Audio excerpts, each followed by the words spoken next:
Hi అండి, అందరికీ నమస్తే. Welcome to our channel. మీరు ఇప్పుడు చూస్తున్నారు కదా, ఇది ఉప్పల్ రింగ్ రోడ్. ఈ రింగ్ రోడ్కి ఆనుకొని ఉన్న దేవాలయమే శ్రీ బాలాంజనేయ స్వామి దేవాలయం.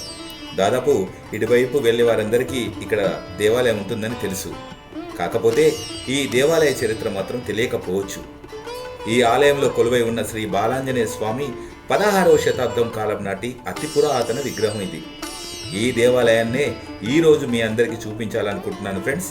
కొద్ది కాలం క్రితం వరకు ఈ దేవాలయం రోడ్డుకు డౌన్లో ఉండి శిథిలావస్థలో ఉండేది. ఈ మధ్యనే దాతల సహాయంతో పునర్నిర్మాణం జరిగింది. ఇప్పుడు మీరు చూస్తున్నారు కదా, ఇదే కొత్తగా నిర్మించిన దేవాలయం. ముఖ్యంగా ఆంజనేయ స్వామి గుడి లేని ఏ గ్రామం ఉండదు. అందులో అభయాంజనేయ, వీరాంజనేయ, భక్తాంజనేయ, ధ్యానాంజనేయ, పంచముఖ ఆంజనేయ స్వామి అంటూ వివిధ రూపాల్లో మనం ఆ స్వామివారిని దర్శించుకుంటాం. కానీ బాలాంజనేయ స్వామి దేవాలయాలు చాలా అరుదుగా ఉంటాయి. ఆ బాలాంజనేయ స్వామి రూపంలో ఉన్న ఈ దేవాలయాన్నే ఈరోజు మనం దర్శించుకోబోతున్నాం.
దాదాపు 16వ శతాబ్దం కాలం నాటి బాలాంజనేయ స్వామివారి దేవాలయం ఇది. ఇక ఈ దేవాలయంలో బాలాంజనేయ స్వామివారితో పాటు ఇంకా ఏ దేవతామూర్తులు ఉన్నారు, పూజా సమయాలు, విశేష కార్యక్రమాలకై ఈ ఆలయ ప్రధాన అర్చకుల నుండి అడిగి తెలుసుకునే ప్రయత్నం చేద్దాం. మీరు కనుక ఎప్పుడైనా ఈ ప్రాంతం నుండి వెళ్ళేవారు ఎవరైనా ఉంటే ఒకసారి ఈ ఆలయంలోకి వెళ్ళి ఆ స్వామివారి అనుగ్రహం పొందాలని నేను కోరుకుంటున్నాను ఫ్రెండ్స్. మనం ఇప్పుడు ఈ దేవాలయం లోపలికి వెళ్దాం. ఉప్పల్ మెట్రో స్టేషన్కి ఆనుకొని ఉన్న దేవాలయం ఇది. ఇది రామంతపూర్కి వెళ్తుంటే లెఫ్ట్ సైడ్ టర్నింగ్లోనే ఈ దేవాలయం ఉంటుంది. ఈ స్కైవేకి ఒక లిఫ్ట్ ఉంటుంది. ఆ లిఫ్ట్ పక్కనే ఈ దేవాలయం ఉంటుంది. చూస్తున్నారు కదా, ఇక్కడ లిఫ్ట్ పక్కనే ఈ దేవాలయము ముఖద్వారం కనబడుతుంది. ఇలా లోపలికి వెళ్ళగానే గుడి మొత్తం మనకు కనబడుతుంది ఫ్రెండ్స్. ఎదురుగానే శ్రీ బాలాంజనేయ స్వామి మనకు దర్శనమిస్తారు. కొంచెం లోపలికి వెళ్ళగానే ముందుగా సర్వసిద్ధి గణపతి దర్శనమిస్తారు. మన సర్వ కార్యాలన్నీ సిద్ధింప చేసే వినాయకుడిని మనం ఇప్పుడు దర్శించుకుందాం. వక్రతుండ మహాకాయ, కోటి సూర్య సమప్రభ, నిర్విఘ్నం కురుమే దేవ, సర్వకార్యేషు సర్వదా అంటూ ఆ స్వామివారిని మనం ఇప్పుడు దర్శించుకుందాం.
నమో వ్రాతపతయే నమో గణపతయే నమ ప్రమదపతయే నమస్తే అస్తు లంబోదరాయ ఏకదంతాయ విఘ్న వినాశినే శివసుతాయ శ్రీ వరదమూర్తయే నమో నమః. స్వామిన్ సర్వజగన్నాథాయ యావత్ పూజావసానకం తావత్వం ప్రీతి భావేన బింబేస్మిన్ సన్నిధిం కురు. శ్రీ బాలాంజనేయ స్వామి వారి దేవాలయంలో ఉపాలయమైనటువంటి శ్రీ సర్వసిద్ధి గణపతి వారు, అంటే సర్వసిద్ధి గణపతి స్వామివారిని ఇక్కడ ప్రతిష్ఠించడానికి కారణం ఏమిటంటే, మేము శ్రీ రామలింగేశ్వర స్వామివారి దేవాలయం ముందర చిన్న వినాయకుడి విగ్రహం ఉంటుంది. కాబట్టి ఆ వినాయకుడి విగ్రహానికి అభిషేకం చేసిన తర్వాత ఆ రామలింగేశ్వర స్వామి వారికి అభిషేకం చేస్తూ ఉంటాము. దానిలో భాగంగా ఒకరోజు ఆ వినాయకుడి విగ్రహం పోయినది. తర్వాత మా మనసులో అనుకున్నాము, ఇక్కడ స్థిరంగా ఒక విఘ్నేశ్వరుణ్ణి ప్రతిష్ఠించుకుందాము అని మనసులో సంకల్పించుకున్నాము. అది మొన్న పునఃప్రతిష్ఠా కార్యక్రమం జరిగినప్పుడు ఆ స్వామివారిని కూడా తీసుకువచ్చి ఇక్కడ ప్రతిష్ఠ చేసుకోగలిగినాము. కాబట్టి మన దేవాలయంలో గణపతి నవరాత్రులు ఘనంగా జరుగుతూ ఉంటాయి. సంకష్టహర చతుర్థి రోజున ఉదయము ఆ స్వామివారికి అభిషేకము, తర్వాత గణపతి హోమం చేస్తూ ఉంటాము. ప్రతి బుధవారము ఆ స్వామివారికి అభిషేకము ఇత్యాది కార్యక్రమాలన్నీ కూడా జరుగుతూ ఉంటాయి. కాబట్టి ఆ శ్రీ సర్వసిద్ధి గణపతి స్వామివారిని దర్శనం చేసుకోవడం వల్ల వక్రతుండ మహాకాయ కోటి సూర్య సమప్రభ నిర్విఘ్నం కురుమే దేవ సర్వ కార్యేషు సర్వదా, అంటే సర్వసిద్ధి గణపతి వారిని దర్శనం చేసుకోవడం వల్ల అన్ని కార్యాలలో కూడా విజయం పొందుతారు. గణపతి గణాలన్నిటికీ అధిపతి విఘ్నేశ్వరుడు, విఘ్నాలను తొలగించేవాడు విఘ్నేశ్వరుడు. కాబట్టి ఆ విఘ్నేశ్వరుని దర్శనం చేసుకోవడం వల్ల అన్ని కార్యక్రమాల్లో విజయాలు పొందుతారు. కాబట్టి మన దేవాలయంలో సంకష్టహర చతుర్థి చాలా ఘనంగా నిర్వహిస్తూ ఉంటాము. కనుక ప్రతి ఒక్కరు కూడా ఆ స్వామివారిని దర్శించుకొని ఆ స్వామివారి యొక్క సంపూర్ణ అనుగ్రహానికి పాత్రులు కాగలరని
ఇలా కాస్త ముందుకు వెళ్ళగానే శ్రీ రామలింగేశ్వర స్వామి మనకు దర్శనమిస్తారు. వందే శంభు ముమాపతి సురుగురుం వందే జగత్కారణం వందే పన్నగభూషణం మృగధరం వందే పశ్నాంపతిం వందే సూర్య శశాంక వైనయనం వందే ముకుంద ప్రియం వందే భక్త జనాశ్రయం చ వరదం వందే శివం శంకరం అంటూ ఆ స్వామివారి దీవెనలు పొందుదాం.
వాగర్ధావివ సంపృక్తౌ వాగర్ధ ప్రతిపత్తయే జగతః పితరౌ వందే పార్వతీ పరమేశ్వరో.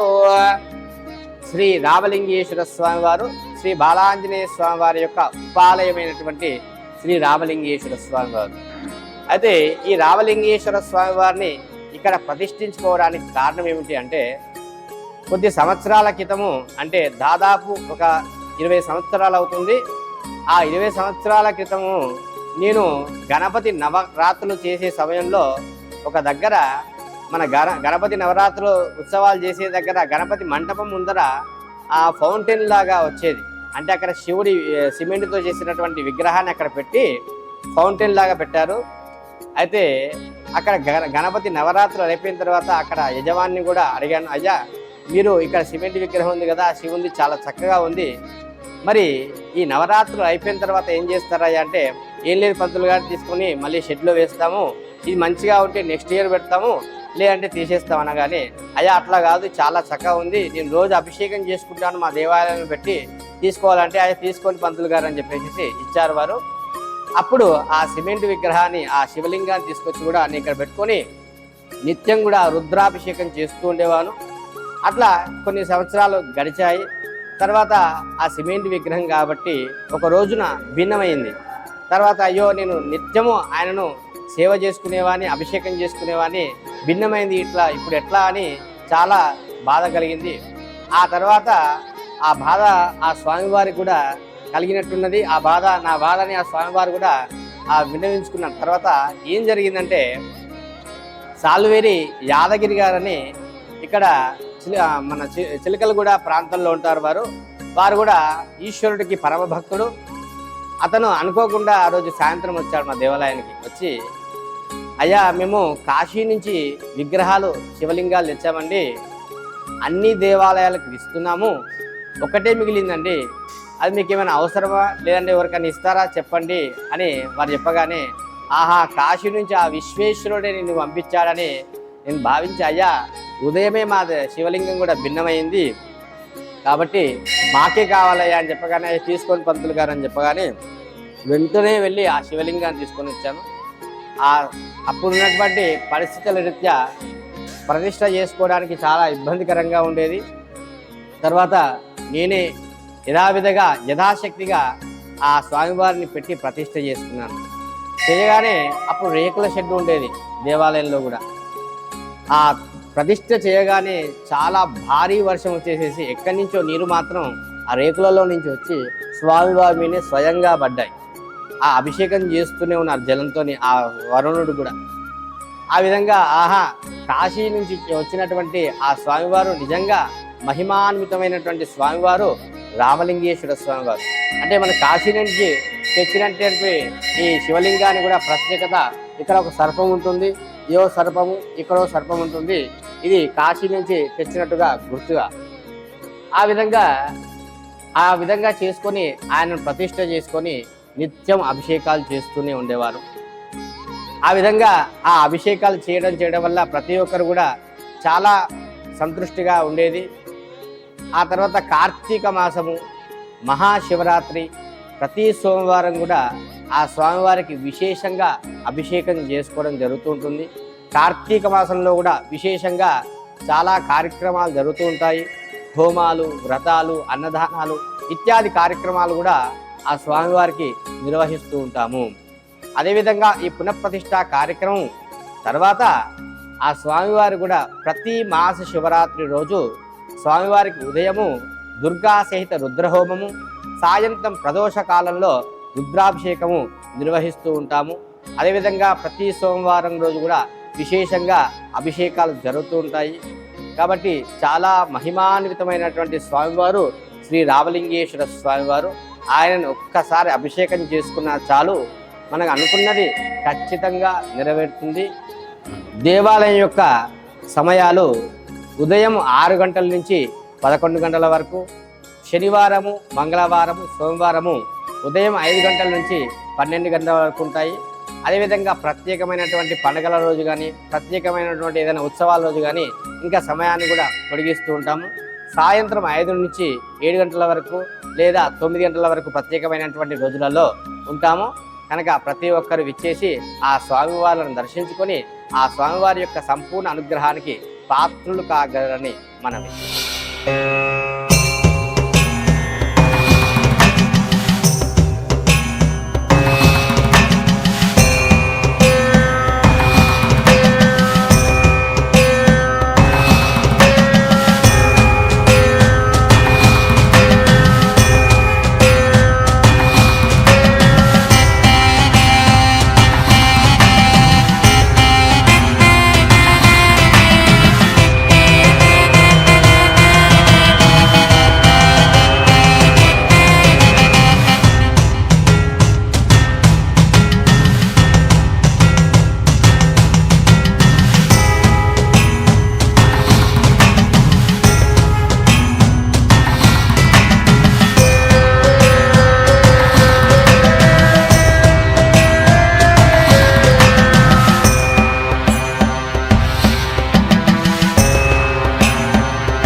ఇప్పుడు ఈ దేవాలయ ఈశాన్య ప్రదేశంలో ఉన్న శనేశ్వర స్వామి విగ్రహాన్ని మనం దర్శించుకోబోతున్నాం. దాదాపుగా ఏ దేవాలయాల్లో కూడా లేని శనేశ్వర విగ్రహం ఇక్కడ ప్రత్యేకంగా నెలకొల్పారు. దాదాపుగా ఏ దేవాలయంలోకి వెళ్ళినా నవగ్రహాల్లో ఒకటిగా శనేశ్వరుడు ఉంటాడు. కానీ ఈ దేవాలయంలో ప్రత్యేకంగా శిలపై ఆ శనేశ్వరుడు రూపాన్ని మనం ఇప్పుడు దర్శించుకోవచ్చు. ఈ ఆలయంలో ఇది ప్రత్యేకత. నీలాంజన సమాభాసం రవిపుత్రం యమాద్రిజం ఛాయా మార్తాండ సంభూతం తం నమామి శనేశ్వరం అంటూ మనం ఇప్పుడు ఆ స్వామివారిని దర్శించుకుని ఆయన అనుగ్రహం పొందుదాం.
శన్యారిష్టేదు సంప్రాప్తే శని పూజాం చకారయేద్ శని ధ్యానం ప్రవక్ష్యామి ప్రాణపీడోపశాంతయే శమగ్నిరగ్నిభిస్కరశ్చన్నస్తపతు సూర్యః శంభాతో వాత్వరప అపశ్రితః యమాయ సోమకం సునత యమాయ జుహుతా హవిః యమకం యజ్ఞో గచ్చత్యజ్ఞతో అలంకృతః ప్రజాపతేన త్వదేతాన్యా విశ్వాజాతాని పరితా బభూవ కామాస్తేజుహమస్తన్నో అస్తు వయగ్స్యాపతయోరీనాం.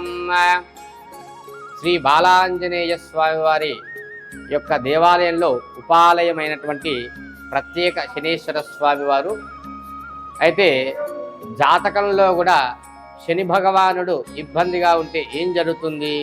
శన్యారిష్టే సంప్రాప్తే శని పూజాం చకారయేత్ శని ధ్యానం ప్రవక్ష్యామి ప్రాణపీడోపశాంతయే అంటే శనీశ్వరుడు ప్రాణానికే కారకుడు. కాబట్టి మనిషి ప్రాణంతో ఉండాలంటే శని యొక్క అనుగ్రహం ఉంటేనే ఉండగలుగుతారు. మరి శనికి దేనికి సంబంధించిన వాడు? శని కూడా ఏదైనా విషయంలో కూడా ఏదైనా పనులలో కూడా ఆటంకాలు ఏర్పడము, అష్టమ శని, అర్ధాష్టమ శని, ఎలినాటి శని, శని దశ, అంతర్దశ ఏదైనా కార్యక్రమంలో ఆటంకాలు జరిగినప్పుడు శని భగవానుణ్ణి మనము పూజించినప్పుడు ఈ ఆటంకాలన్నీ కూడా తొలగిపోతాయి. కాబట్టి ఈ శ్రీ బాలాంజనేయ స్వామి వారి దేవాలయంలో ప్రత్యేకమైనటువంటి శనీశ్వర స్వామి వారిని కూడా ప్రతిష్ఠించడం జరిగినది. మరి ఎందుకు ఇట్లా ప్రతిష్ఠించామనగా ఈ స్థలంలో ముందుగా నవగ్రహాలను ప్రతిష్ఠించాలని అనుకున్నాము. అయితే ఈ దేవాలయం నిర్మాణం చేయకముందు కొన్ని క్షేత్రాలకు వెళ్ళినప్పుడు అక్కడ ప్రత్యేకమైనటువంటి శనేశ్వర స్వామి దేవాలయాలు ఉన్నాయి. మరి అట్లా చూసి ఈ విధంగా మన దేవాలయంలో కూడా ఈ ప్రత్యేకమైనటువంటి శని భగవాను ప్రతిష్ఠించాలని చెప్పేసి మా నాన్నగారు ఎప్పుడో సంకల్పించుకున్నారు. అయినప్పటికీ ఈ దేవాలయం పునర్నిర్మాణం చేసుకునే సమయంలో సరే ఇక్కడ నవగ్రహాలు పెడదామని అనుకున్నాము. ఆ తర్వాత చివరికి వచ్చేసరికి ఇక నవగ్రహాలు పెట్టడం వల్ల ప్రదక్షిణ చేసుకోవడానికి చాలా ఇబ్బందికరంగా మారింది. ఆ తర్వాత అప్పుడు అనుకున్నాం, అప్పుడు మనం ప్రత్యేకమైనటువంటి శని భగవాను పెట్టాలని అప్పుడు నిర్ణయం చేసుకున్నాం కదా, అది ఇప్పుడు ఖచ్చితంగా ఇప్పుడు జరిగే విధంగా ఉందని అనుకొని అప్పుడు ఇక్కడ శని భగవాను కరెక్ట్గా సరిపోతున్నాడు. అప్పుడు శని భగవాను కూడా తీసుకొచ్చేసి ప్రతిష్ఠ చేసుకోవడం జరిగింది. కాబట్టి ప్రత్యేకమైనటువంటి శనేశ్వర స్వామి దేవాలయాలు కూడా చాలా అరుదుగా ఉన్నాయి. కాబట్టి ఎవరికైనా అష్టమ శని, అర్ధాష్టమ శని, ఎలినాటి శని ఇబ్బందులు ఉంటే ఆ శని భగవాన్ని ఆరాధన చేసుకోవడము, తైలాభిషేకం చేసుకోవడం ద్వారా ఆ స్వామివారిని ప్రదక్షిణ చేసుకోవడం వల్ల మీరు అనుకున్నటువంటి ఆటంకాలు, ఎటువంటి ఆటంకాలు జరగకుండా ఉంటాయి. అదేవిధంగా మన దేవాలయంలో ప్రతి శనివారము శనీశ్వరుడికి ప్రత్యేకమైనటువంటి తైలాభిషేకాలు, అర్చనలు జరుగుతుంటాయి. అదేవిధంగా శని త్రయోదశి, శని జయంతి రోజు కూడా అఘోర పాశుపత హోమాలు, తైలాభిషేకాలు, అర్చనలు ఇత్యాది కార్యక్రమాలు అన్నీ కూడా జరుగుతూ ఉంటాయి.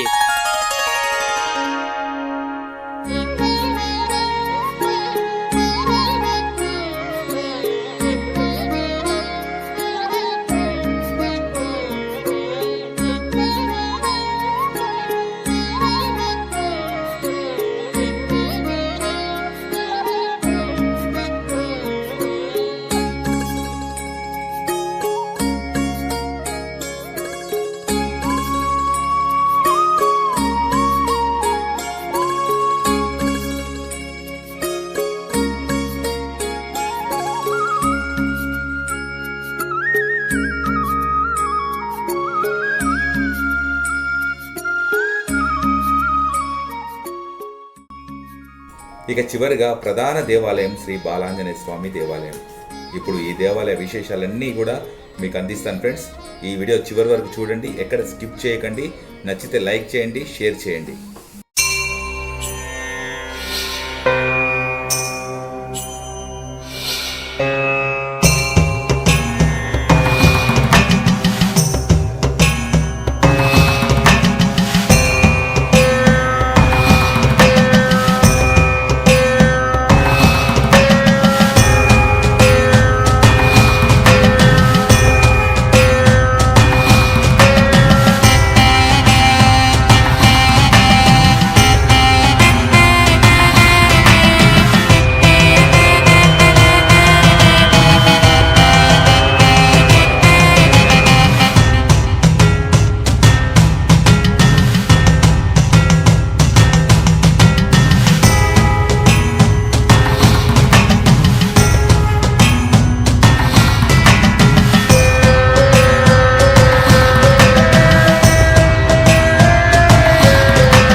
మరకడేశ మహోత్సాహ సర్వగ్రహ వినాశక శత్రోన్ సంహర మామ్రశ్చ శ్రయం దాపయ మే ప్రభో.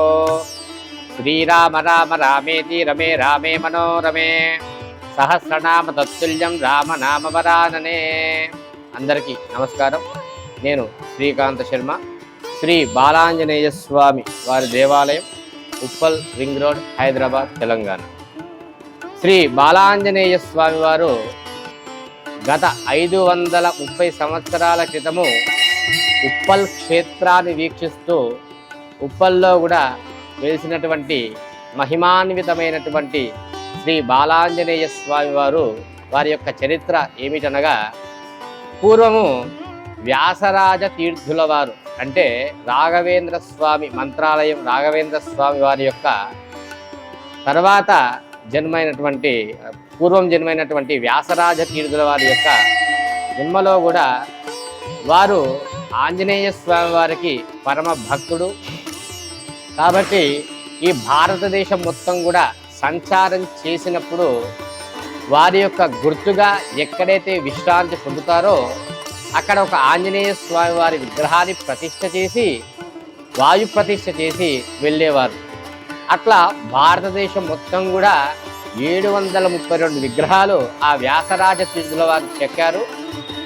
మరి ఆ వ్యాసరాజ తీర్థుల వారు చెక్కినటువంటి విగ్రహాలు ప్రస్తుతానికి 110 విగ్రహాలు బయటికి వచ్చాయి. దాంట్లో ఒకరు మన శ్రీ బాలాంజనేయ స్వామి వారు. అయితే నేను శ్రీకాంత శర్మ, మా నాన్నగారు పాండురంగ శర్మ గారు ఈ దేవాలయంలో గత 40 సంవత్సరాల నుంచి ఆ స్వామివారి సేవ చేసుకుంటూ ఉన్నాము. అయితే ఈ దేవాలయం కూడా అప్పట్లో చాలా కిందికి ఉండేది. అయితే ఆ సమయంలో ఆ స్వామివారికి చందన లేపం చేసేవారు. చేసినప్పుడు ఆ చక్కగా ఉండేటువంటి ఆ రూపము అప్పుడు మనకు కనబడలేదు. అయితే ఈ దేవాలయం నిర్మాణం చేయాలని సంకల్పించినాము. గత మార్చి 30, 2024 సంవత్సరంలో హంపి పీఠాధిపతి వారి యొక్క చేతుల మీదుగా ఈ పునఃప్రతిష్ఠ మహోత్సవం జరిగినది. అయితే ఈ దేవాలయము ఇంత వైభవంగా కట్టాం కదా, మరి ఒక కొత్త విగ్రహాన్ని తెచ్చి పెడదామని అనుకున్నాము. ఆ అనుకున్న రోజు కూడా ఆ శ్రీ బాలాంజనేయ స్వామి వారు కూడా స్వప్నంలో సాక్షాత్కరించారు. ఇట్లా అన్నారు, ఈ విగ్రహాన్ని తీయొద్దు, నేనే ఉంటానని చెప్పేసి ఆ స్వామివారు స్వప్నంలో సాక్షాత్కరించడం జరిగింది.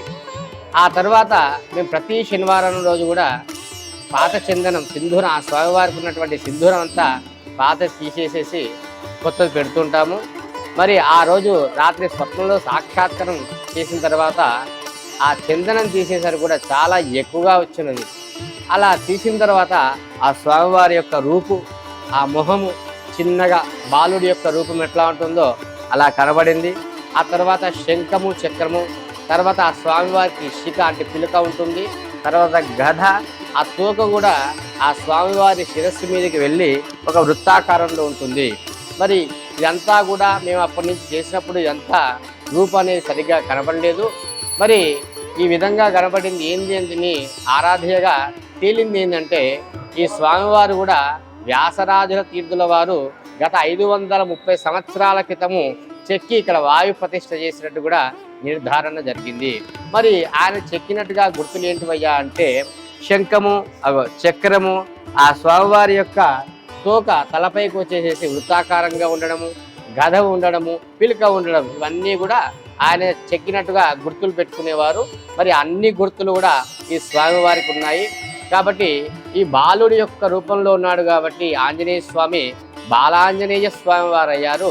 మరి ఈ బాలాంజనేయ స్వామి వారి దేవాలయాలు కూడా చాలా అరుదుగా ఉంటాయి. దాంట్లో భాగంగా మన ఉప్పల్ పట్టణంలో కూడా ఆ స్వామివారు ఇక్కడ వెలిసి ఉప్పల్ గ్రామాన్ని గ్రామరక్షకుడుగా క్షేత్రపాలకుడుగా ఉన్నాడు. అదేవిధంగా ఇట్లా బాలుడి యొక్క రూపం అంటే ఎవరి వద్ద అయినా చిన్నపిల్లల వద్ద ఏదైనా వస్తువు ఉంటే మనం ప్రేమతోని నాయన ఇది ఇవ్వు అని మనం ఎంత ప్రేమతోని అడిగితే వాళ్ళు ఎట్లా ఏది ఉన్నా కానీ మనసులో ఎటువంటి అహంభావన లేకుండా చిన్నపిల్లలు ఉంటారు కాబట్టి అన్నీ చేస్తుంటారు.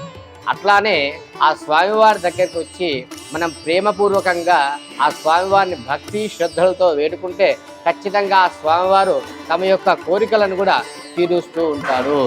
మరి ఈ శ్రీ బాలాంజనేయ స్వామివారిని కూడా మనసులో స్మరణ చేసుకొని 14 ప్రదక్షిణలు చేసి 11 తమలపాకుల మీద గంధంతో శ్రీరామ అని రాసి ఆ స్వామివారిని కూడా అర్చించి ఆ తర్వాత మీ మనసులో కూడా ఏదైనా కోరుకోగానే ఖచ్చితంగా 14 రోజుల్లో కూడా ఆ స్వామివారు మీ యొక్క కోరికను తీరుస్తాడు. కాబట్టి మన బాలాంజనేయ స్వామివారు కూడా చాలా మహిమాన్వితమైనటువంటి స్వామివారు.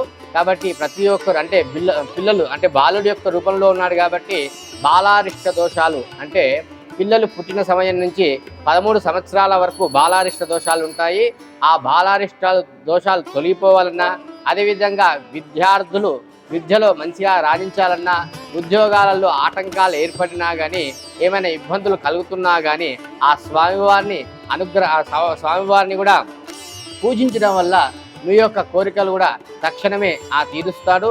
అటువంటి మహిమాన్వితమైనటువంటి స్వామివారు శ్రీ బాలాంజనేయ స్వామివారు. ఆ విధంగా శ్రీ బాలాంజనేయ స్వామివారి దేవాలయంలో కూడా శ్రీరామనవమి ఉత్సవాలు 3 రోజులు ఘనంగా జరుగుతాయి. అదేవిధంగా కార్తీక మాసము, వినాయక నవరాత్రులు, మహాశివరాత్రి మహోత్సవము, సంకష్టహర చతుర్థి, మాస శివరాత్రి, శని త్రయోదశి, ఈ విధంగా ఇత్యాది పండుగలన్నీ కూడా ఘనంగా నిర్వహిస్తుంటాము. భక్తుల యొక్క సహాయ సహకారాలతో అన్నదాన కార్యక్రమాలు చేస్తుంటాము. భక్తుల యొక్క సహాయ సహకారాలతో ఈ దేవాలయాన్ని పునఃప్రతిష్ఠ చేసుకోగలిగినాము.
చూశారు కదా, ఎంతో పురాతన చరిత్ర కలిగిన ఈ దేవాలయాన్ని మీరు దర్శించండి. ఆ స్వామివార్ల అనుగ్రహం మీరు పొందాలని నేను మనస్ఫూర్తిగా కోరుకుంటున్నాను. ఈ వీడియో మీ అందరికీ నచ్చిందని భావిస్తున్నాను. మీకు కనుక నచ్చితే ఒక లైక్ చేయండి, మరికొద్ది మందికి షేర్ చేయండి. మీ అమూల్యమైన అభిప్రాయాన్ని కామెంట్ రూపంలో తెలియజేస్తారని నేను కోరుకుంటున్నాను. మన ఛానల్ కొత్తగా చూసేవారుంటే తప్పకుండా సబ్స్క్రైబ్ చేసుకోవని కోరుకుంటున్నాను. మరొక వీడియోలో మళ్ళీ కలుద్దాం. జై శ్రీరామ్.